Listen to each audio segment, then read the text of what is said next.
Masing-masing pemenang selain mendapatkan hadiah juara satu bawah mendapatkan 1 unit mobil, juara 2 3 golongan bawah masing-masing 1 unit sepeda motor baru, juga akan mendapatkan piala dari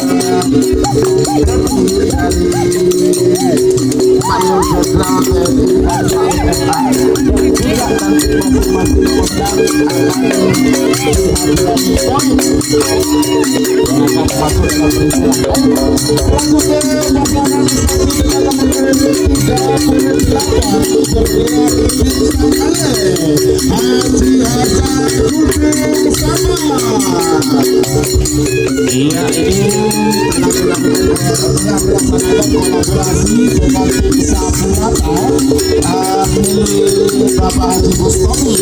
Karena sekarang angka yang galak sekali lagi kolaborasi tim Saburata Lega Bangkalan. Oke, terima kasih Bapak Haji Mustomi. Karena sekarang angka sudah hampir keluar. Terima kasih.